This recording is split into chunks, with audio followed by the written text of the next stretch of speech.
I remember that night far more vividly than I wished to. It wasn't because anything romantic happened, or because it felt special, or because I hoped it would lead to something.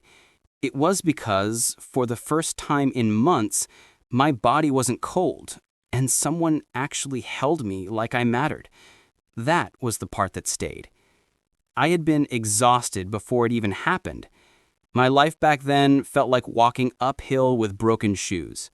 I dragged myself between jobs, slept in cramped spaces, ate whatever was cheap, and prayed every month that rent didn't swallow me whole. People said omegas were built to be soft, but there was nothing soft left in me. Survival had a way of scraping everything smooth, until nothing remained except stubbornness. That night, I'd just finished a long shift, feet swollen, head pounding, stomach empty. I didn't even know why I stopped at that bar. Maybe it was the noise, maybe the heat, maybe because for once I didn't want to think. And then I saw him, the alpha who would change everything without either of us knowing it. He looked like someone carved out of a different world, someone polished, calm, distant. He carried himself like he never had to run for a bus or beg for overtime. We barely spoke. I didn't ask his name. He didn't ask mine. Two strangers drifting together because life pushed us in the same direction for one single night. I told myself it wouldn't matter. I told myself I wouldn't remember. I lied to myself without meaning to. Weeks passed, and I returned to the usual rhythm of working, aching, and pretending everything was fine. Until the morning I realized something was wrong. My stomach curled, my chest tightened, and my hands shook as I stared at the test. The room tilted, and for a moment I forgot how to breathe. 2 lines, clear as day. I wasn't just pregnant, I was pregnant with twins, and I was alone. I didn't have the courage to fall apart, so I didn't. I folded the test, put it in my pocket, and went to work. My legs felt heavy, but I walked anyway. My throat felt tight, but I spoke anyway. My heart felt like it was trying to break out of my chest, but I kept moving, because stopping meant confronting the truth. I didn't know his name. He didn't know mine. I couldn't find him even if I tried. And omegas like me didn't have the luxury of mistakes. I hid the pregnancy as long as I could. Oversized clothes, long shifts, quick excuses. Every time my stomach twisted with morning sickness, I leaned over a sink, wiped my face, and went back out. People stared sometimes, probably wondering why I kept looking paler every week, but no one asked. No one ever asked. The only ones who knew were Mira, my beta roommate, and old Naya, a retired Omega midwife who lived downstairs. Mira kept food on the table when I couldn't stand long enough to cook. Naya checked my pulse, pressed my stomach gently, and reminded me that even weak things survived when they had to. They were the closest thing I had to a family. But hiding became harder when my belly grew heavy and I started fainting at work. I pushed through it until the day I collapsed on the street and woke up in Naya's bed, her hands trembling as she told me one of the babies was struggling. I'd worked too much, eaten too little, rested even less. My body was giving out. I promised myself that even if I had to crawl through the rest of the pregnancy, I wouldn't lose them. I didn't have the courage to fall apart, so I didn't. I folded the test, put it in my pocket, and went to work.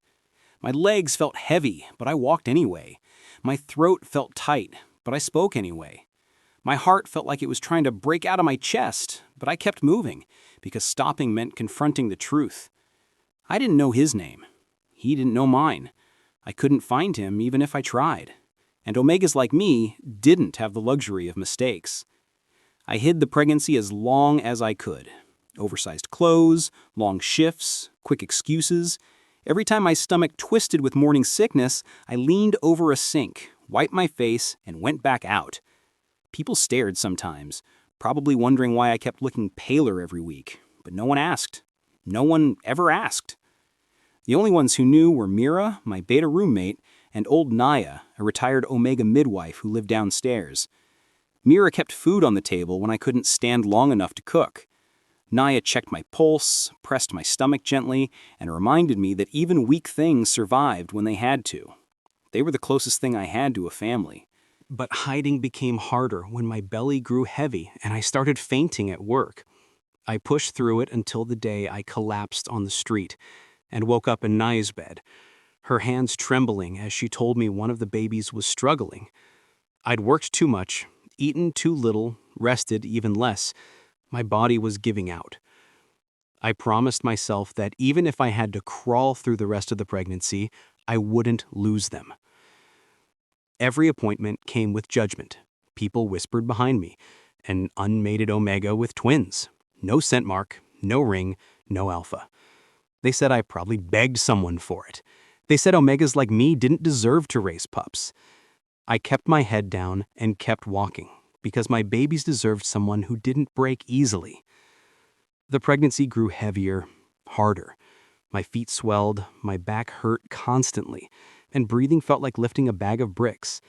I worked until I physically couldn't anymore, and the night the contractions came early, I remember nothing except pain, panic, and the desperate fear that I would lose them before ever holding them.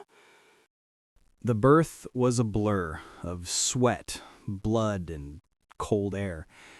I heard someone shouting for towels, someone holding my hand, someone praying under their breath. Everything hurt. Everything spun. And when they finally came, tiny, small, fragile, I cried so hard my vision blurred. They didn't cry loudly.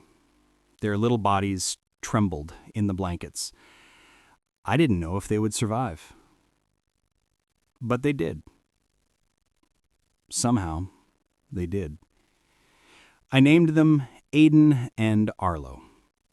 Aiden, the quiet one who curled against my chest like he could hear my heartbeat from the inside. Arlo, the restless one who kicked like he was already fighting the world. I didn't have money, but I had them. And they were enough. The years that followed carved me into someone stronger than I ever planned to be. I worked night shifts so I could spend daytime with them. I breastfed until I had nothing left to give. I carried them through markets, through clinics, through crowded streets where people judged us. Some days I thought I'd collapse. Some days I almost did. But I woke up every morning because two tiny voices depended on me. I never expected anything to change. I never expected him to return. I assumed the universe had already taken its shot at me and moved on. But fate seemed determined to remind me that nothing stays buried forever. Because the day I encountered him again, it wasn't dramatic. It wasn't cinematic. It wasn't romantic. It was an accident. A simple moment, me juggling two toddlers, a bag of groceries, and paperwork, turned into the moment everything stopped. I looked up, and there he was. The alpha from years ago, but not just an alpha now. A powerful man, suited perfectly, surrounded by people who bowed their heads as he passed. Wealth, influence, old money, blood. A world away from mine. His eyes locked on mine instantly. Recognition hit him like a punch. And before I could turn away, he saw the twins. He saw their faces. He saw himself in them.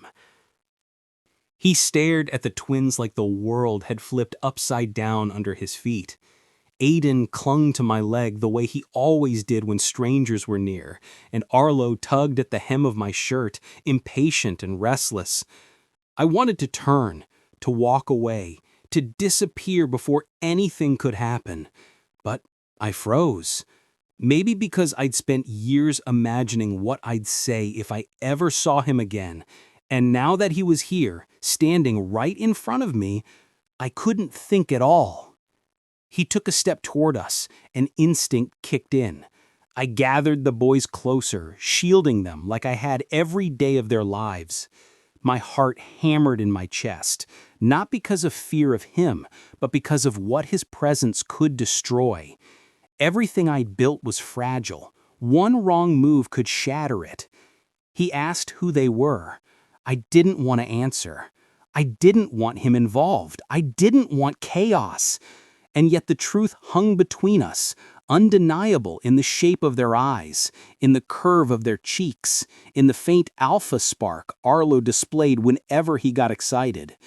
The resemblance was a mirror neither of us could break. He looked at me like he was piecing together every moment of that night, every choice he made afterward, every mistake. And I saw guilt in his eyes, real guilt, not the pretend kind, as if he realized for the first time that he had walked away from something he didn't even know he created. I didn't give him details. I didn't tell him about the fainting spells, or the nights I slept sitting up, or the way the twins came too early, or how close I came to dying. I didn't tell him how hard it was to breathe when people whispered about us, or how many jobs I lost because I had no alpha scent protecting me. Those were my scars, and I wasn't ready to hand them to anyone. I told the boys to keep walking, and they did. I didn't look back. I didn't need to. I could feel him following. When he caught up, he tried to offer help, money, a driver, a doctor, anything. But I had spent years fighting to stand on my own feet, and accepting help from him felt like letting the ground swallow me whole. So I refused. I didn't raise my voice or get angry. I simply told him no and kept walking. But the city wasn't big enough to stop fate from pushing us together again.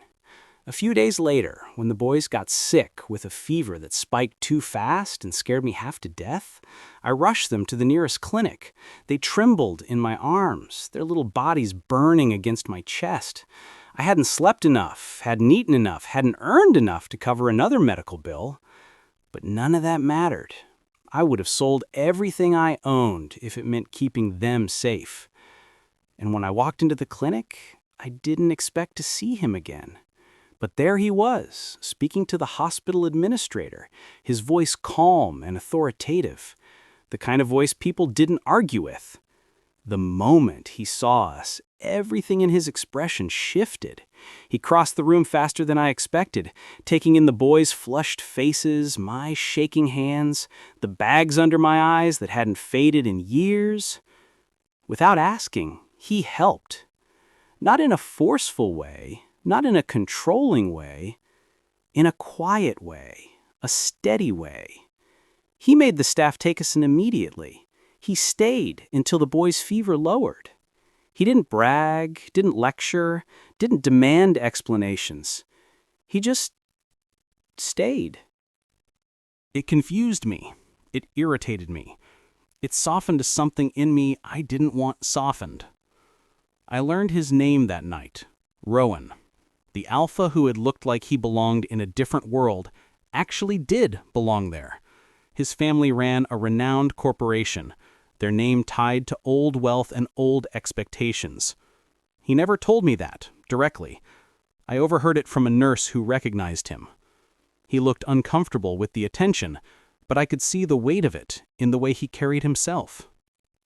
He offered again to help, not with money this time, but in small ways, watching the boys for a few minutes so I could breathe, carrying things when my arms were full, checking in to make sure the fever didn't return. I didn't understand why he cared so suddenly. I didn't know if it was guilt, obligation, or instinct. But part of me didn't want to know. Part of me was scared to trust someone with that much power. But the boys warmed to him quicker than I did. Aiden, who barely spoke to strangers, lifted his arms for Rowan without hesitation, resting his cheek on Rowan's shoulder like he'd known him forever.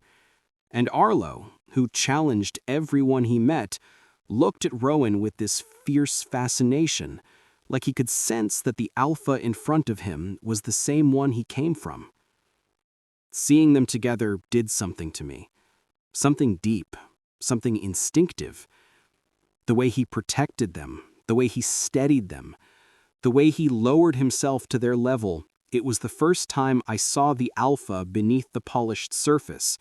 Not the wealthy heir, not the respected figure, just a man realizing he had children he never knew existed. But fate wasn't finished complicating things, because Rowan didn't arrive in that clinic alone. Moments after he helped settle the boys, a refined Omega stepped into the room. Elegant clothing, perfect posture, eyes sharp enough to slice through anyone who wasn't from their social circle. Rowan's fiancée. The person everyone expected him to marry. The person chosen for him by a family who believed in tradition, status, and bloodlines. She looked at me like I was dirt beneath her expensive shoes. She looked at the boys like they were a stain on her future. And when she spoke, her words were dipped in honey and poison. She hinted that I must be after Rowan's money, that Omegas like me were the reason Omegas were tagged as gold-digging whores because we attached ourselves to powerful alphas for survival, that the twins were nothing more than a convenient excuse. Rowan stepped between us before I could respond, and the way he defended us, firm, controlled, unwavering, made his fiancée's expression crack for just a second. She hadn't expected that. She hadn't expected him to protect an unmated Omega and 2 illegitimate children. That day marked the beginning of everything.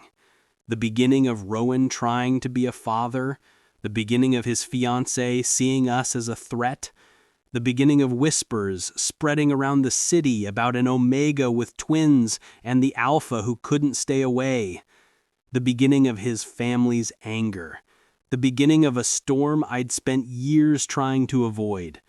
And I knew, from the moment Rowan refused to walk away, that nothing in my life would ever go back to the quiet struggle it used to be.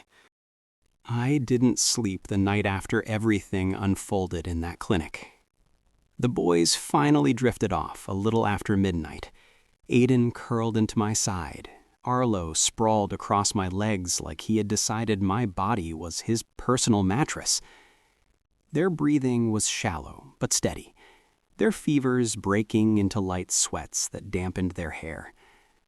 I kept brushing my fingers over their foreheads, afraid the heat would come back the moment I looked away. But what kept me awake wasn't the fear of another fever spike.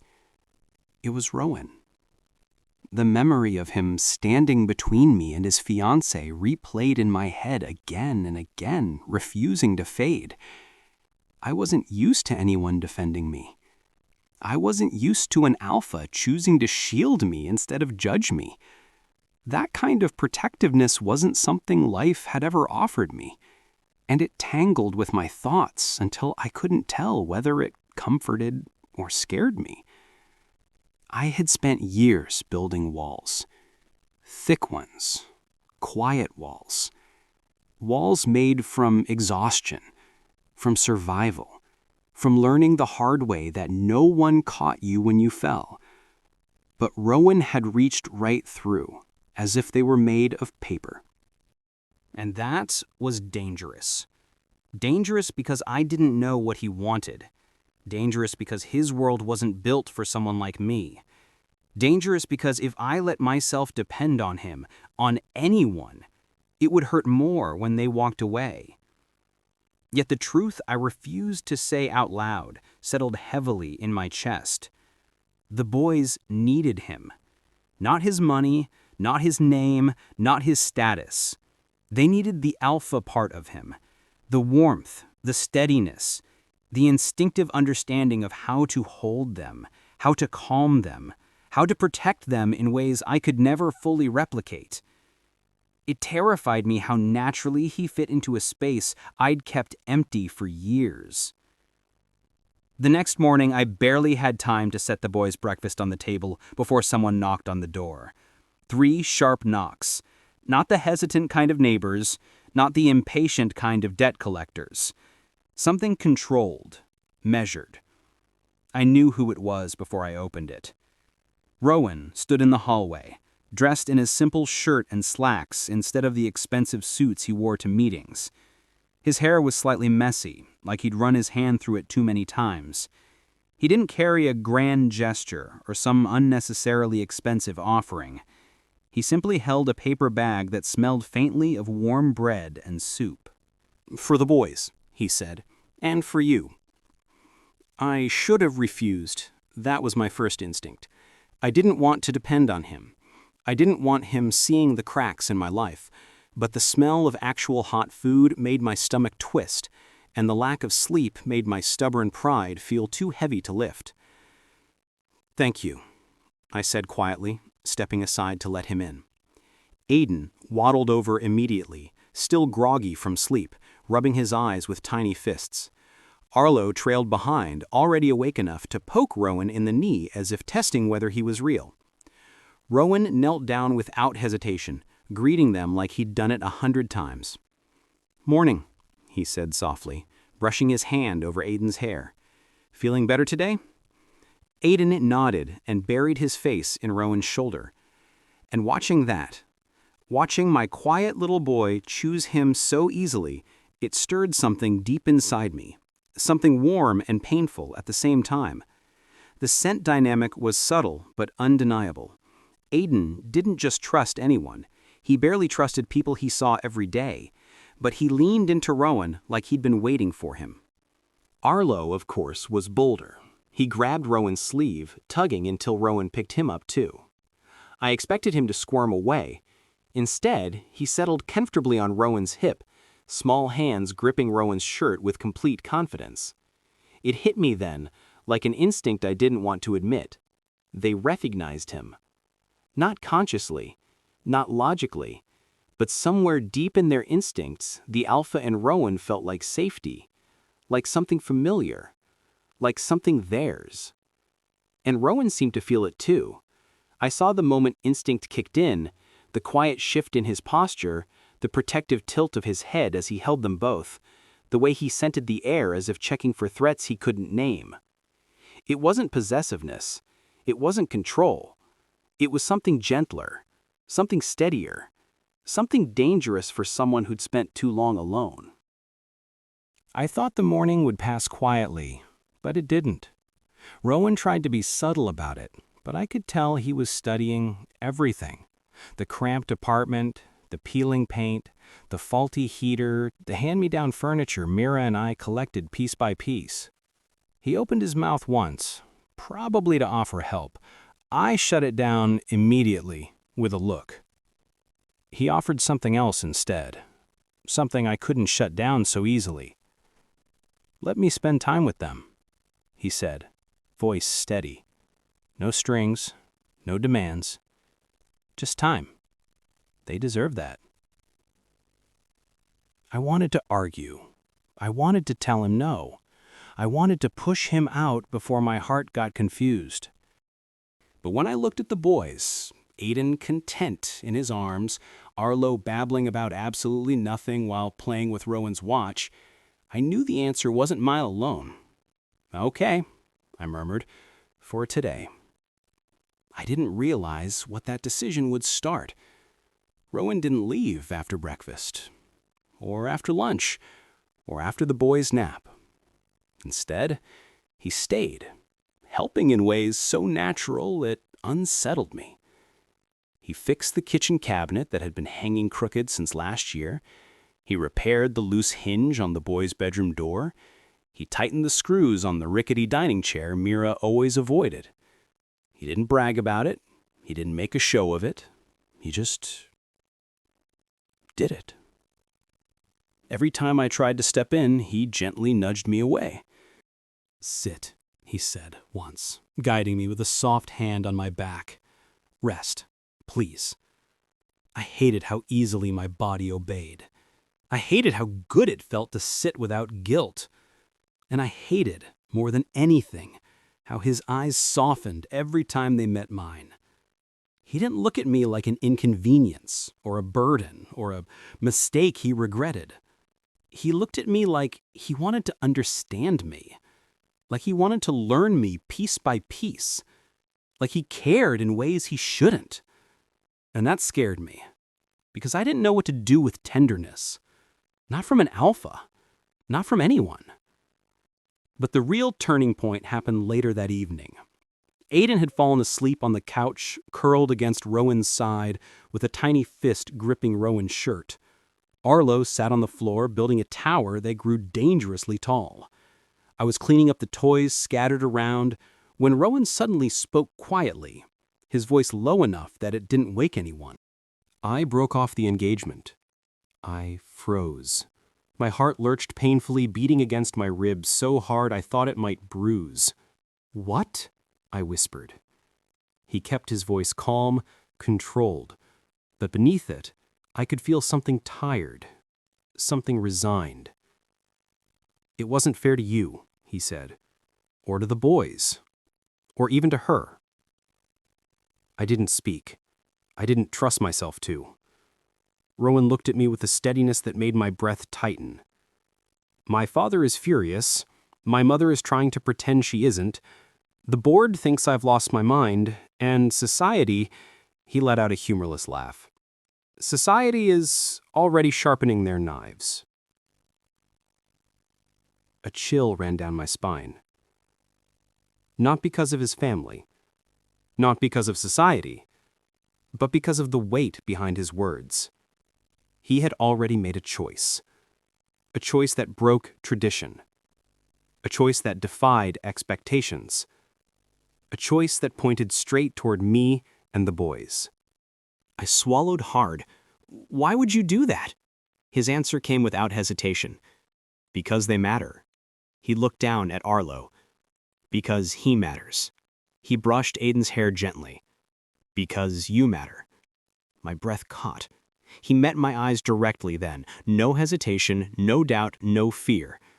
"And because I want to earn a place in your life," he said softly. "Not force it, not claim it, earn it." I didn't know what to say. My throat tightened painfully. My chest felt full in a way it wasn't used to. And for the first time since he re-entered my life, I saw it clearly. Rowan wasn't trying to fix me. He wasn't trying to claim me. He wasn't trying to trap me. He was trying to love us. Slowly, carefully, in a way that let me breathe. And before I could respond, before I could even process the weight of his words, someone banged on the door. Hard, sharp, angry. Rowan stiffened immediately. Arlo's head snapped up. Aiden stirred. I felt it in my bones, the instinctive warning, the shift in the air, the cold realization settling in my gut.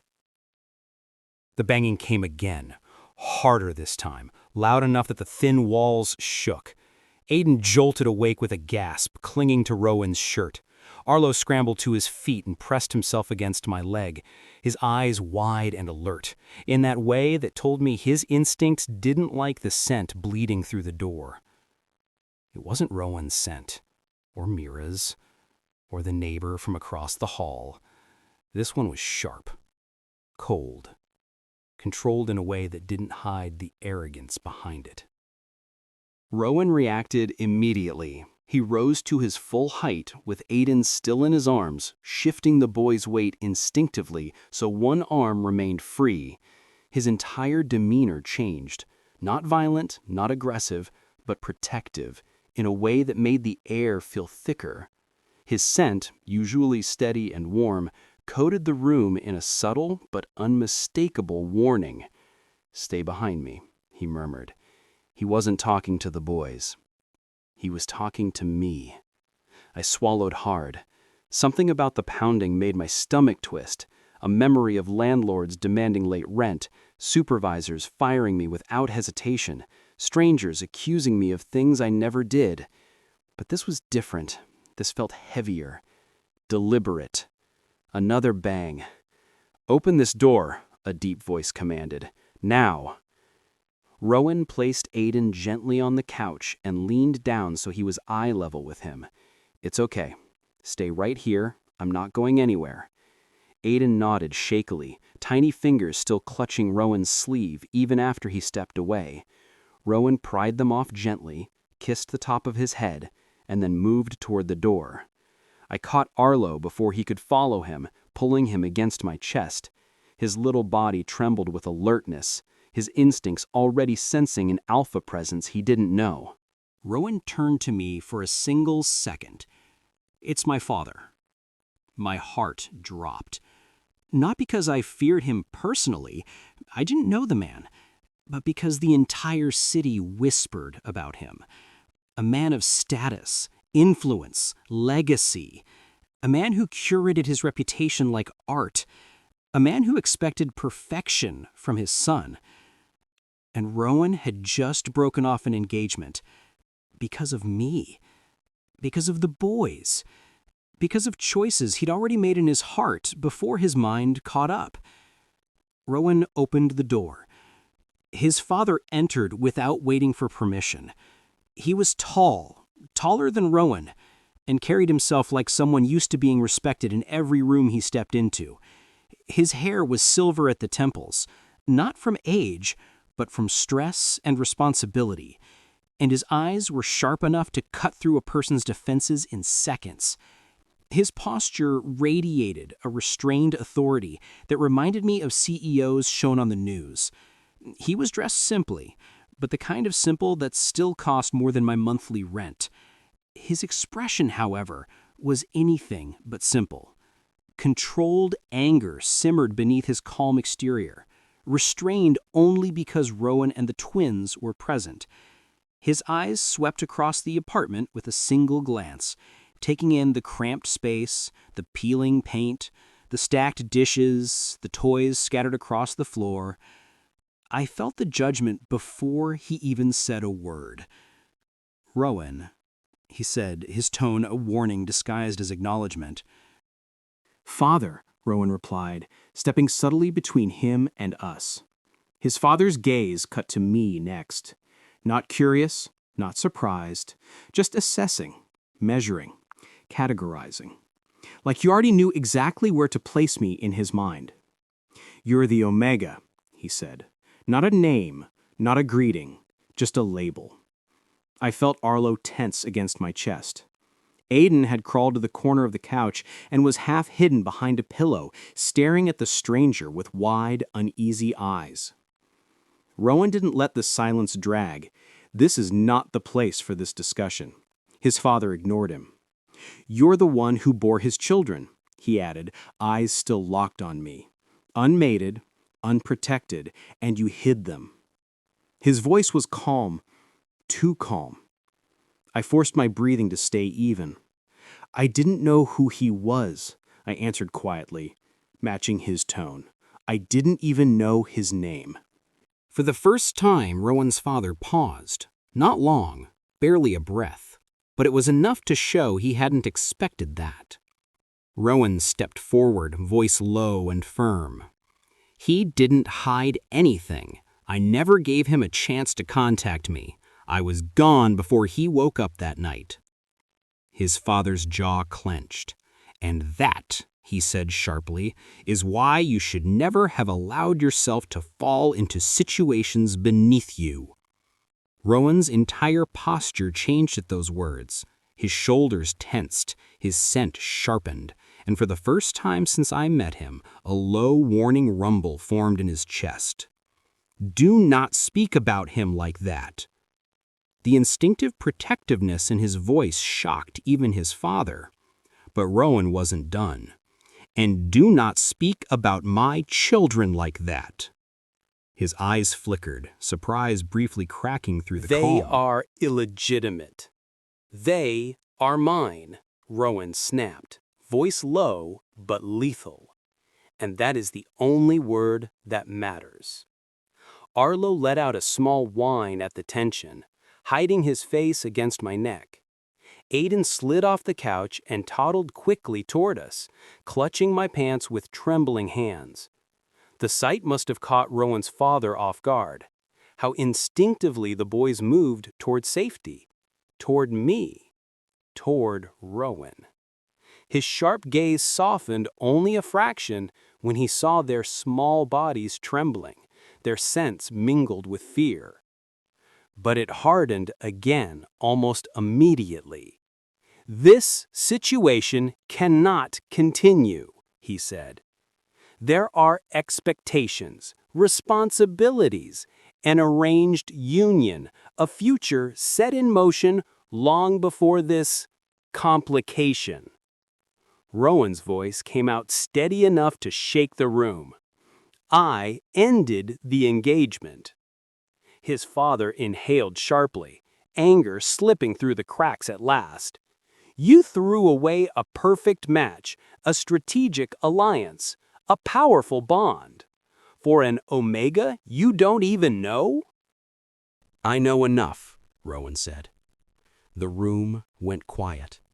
His father stared at him like he didn't recognize him. Rowan continued before anyone else could speak. "I know he raised our children alone. I know he nearly died doing it. I know he worked himself to exhaustion with no help and no protection. I know he didn't ask me for anything even after I appeared again. I know he's strong, and I know he deserves better than the judgment you're showing him." My breath caught. Those weren't the words of obligation, or guilt, or instinct. Those were the words of someone who had made a decision in his heart long before he understood it himself. His father exhaled slowly, fixing Rowan with a look that carried the weight of a lifetime of expectations. "You are my heir, and heirs do not abandon their duties for personal whims." Rowan stepped closer to him, calm, steady, resolute. "This isn't a whim," he said softly. "This is my family." His father's eyes narrowed. "This Omega and these children will drag you to the bottom of society's regard. You understand that, don't you?" "Yes," Rowan answered, "and I still choose them." The apartment went completely silent. Even the old refrigerator seemed to stop humming. His father stared at him, breathing slowly, calculating something I couldn't read. When he finally spoke, his voice was quieter and far more dangerous. "If you walk this path, Rowan," he warned, "you will do it without my support, without my protection, without my influence." Rowan didn't blink. I don't need any of that to be a father.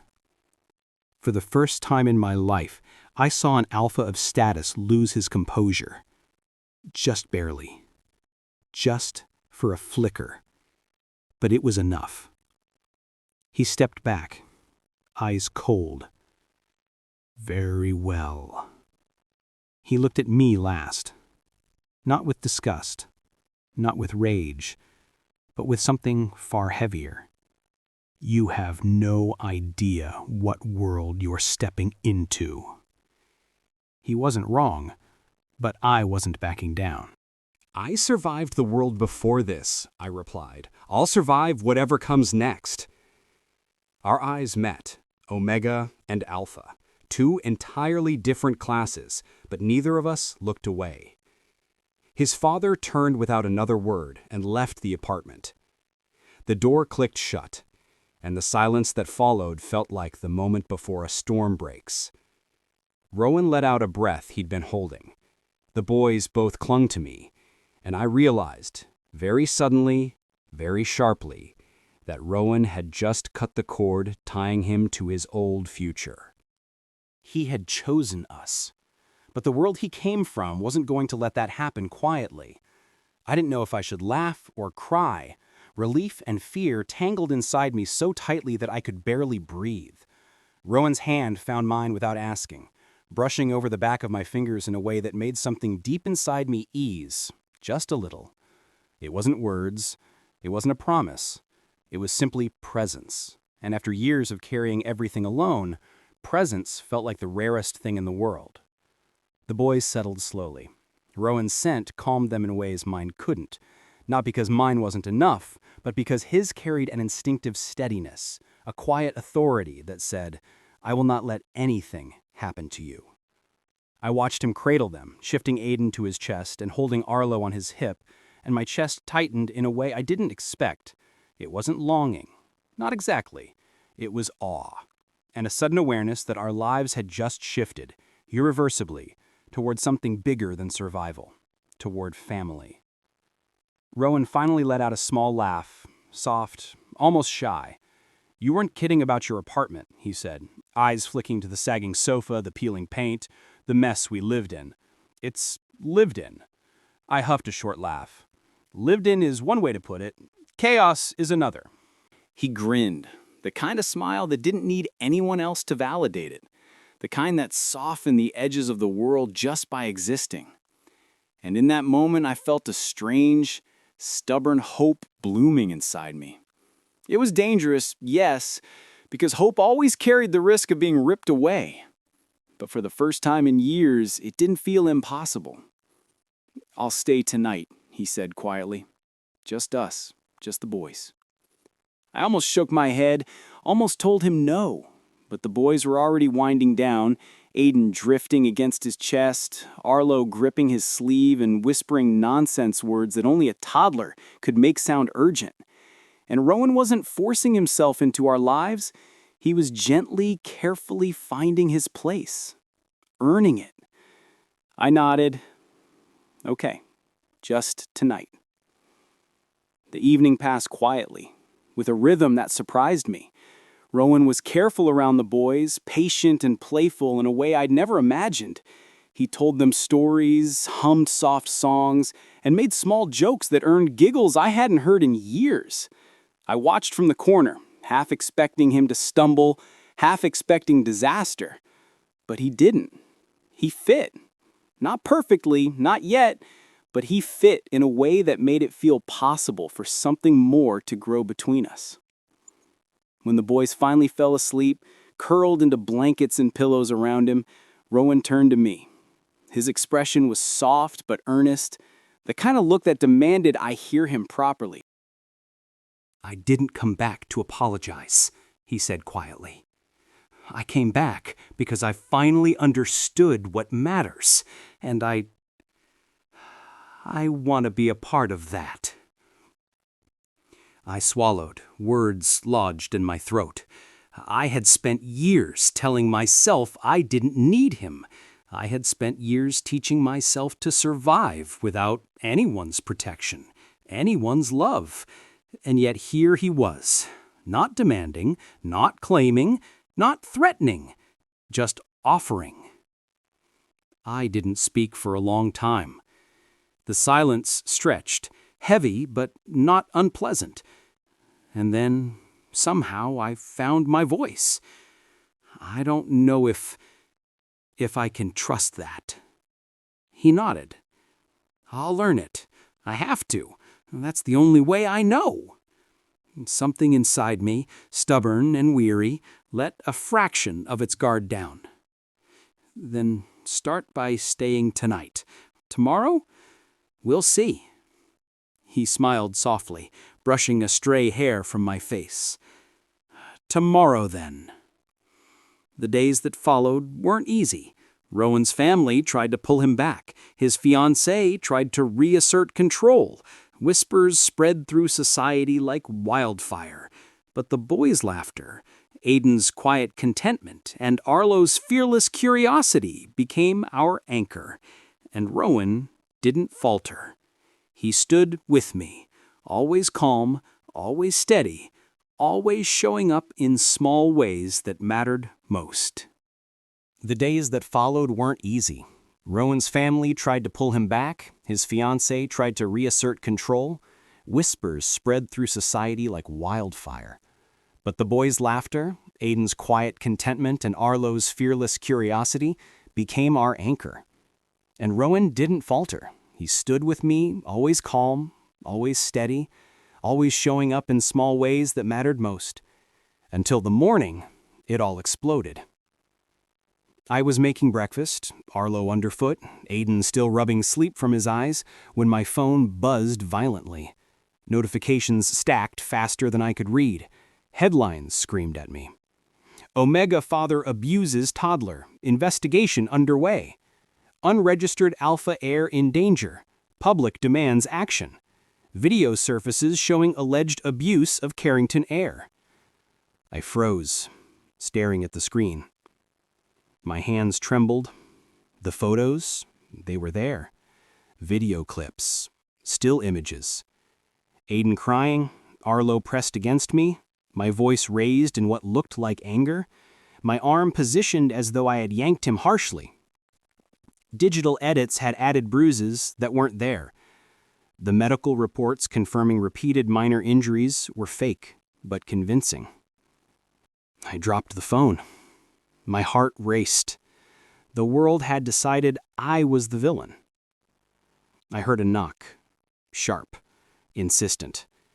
I didn't want to answer, but before I could move, the door burst open.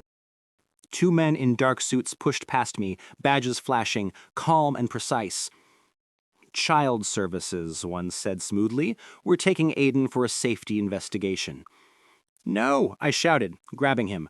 Arlo screamed, pressing himself against my chest. "He's sick. He doesn't go anywhere with strangers." They didn't argue. One syringe, a quick move, and Aiden's body went slack. I screamed. I fell to my knees. I tried to chase them, but the men moved like shadows, disappearing into the morning chaos. Arlo clung to me, tiny fists gripping my shirt, sobbing. I was alone. The entire building felt like it was turning against me. The neighbors who had once smiled avoided my eyes. The people in the hall whispered, their faces filled with disgust and fear. The story the media had told them had already won. I picked up my phone to call Rowan and saw that he had called me multiple times within the last few minutes. My voice shook. They took him. Aiden. They said they were child services." He didn't answer at first, and then I heard his voice, calm but edged with fury. "Where are you?" "At home. He's gone, Rowan." "Stay put. Do not go after them. Not yet." "I'm coming." Minutes, or maybe hours, passed in unbearable silence. Arlo's small body pressed into mine, trembling. I could barely breathe, barely think. Every notification, every headline, every rumor flashing across social media branded me as a monster. And then, Rowan. He arrived moments later, rushing up the stairs, his presence filling the apartment. His eyes took in the chaos instantly. The collapsed furniture, the scattered toys, my shaking body, Arlo clinging to me. "Where is he?" His voice was sharp, commanding. I pointed, voice cracking. "They took him. The men, the media. It's all a lie." Rowan's eyes fell on Arlo, and then he noticed the boy holding something small, a strip of fabric. Blue. Faintly familiar. He crouched beside us, eyes narrowing. "Show me." I handed it over, hands trembling. Rowan recognized it immediately. Aiden's hoodie. Cut cleanly, surgically, not torn, not ripped. He swallowed hard, jaw tight, scent flaring with protective instinct. I had my suspicions on who it could be, but I could be wrong. Right now, I've gotten on the bad side of too many people, so it could be anyone. Outside, the screams of reporters had grown to a frenzy. "Rowan, did your Omega lover kidnap your son?" one shouted, camera flashes catching every angle of the ruined apartment. Rowan froze, jaw clenched, eyes hard as steel. He didn't answer. He couldn't. And for a moment, the world outside became nothing but chaos, flashing cameras, and a threat that was invisible, yet suffocating. He looked at me, his gaze sharp but full of fire. "We will find him," he repeated. "No one will stop us. No one. But we have to be careful. We can't trust anyone. Not yet." I nodded, the sobs coming despite myself. Arlo clung tighter, and for the first time I realized the depth of the storm descending upon us. It wasn't just about a missing child. It was about everything we had fought for, everything we were building, collapsing in real time. The apartment felt impossibly small, suffocating, while outside, the world had already decided our fate. And I understood, with a bone-deep certainty, Aiden was gone. The enemy was unknown, and the only way forward was to survive, to fight, to keep holding on. I clutched Arlo tighter. Rowan's hand rested on mine, solid and unyielding, but even that couldn't calm the panic rising in my chest. The city beyond our walls was screaming. The media, the neighbors, the strangers, everyone thought they knew the story. But we didn't. And in that uncertainty, in the chaos, in the fear, the war had truly begun. If you enjoyed the story, please comment, like, and subscribe so you'll get notified when Part 2 comes out.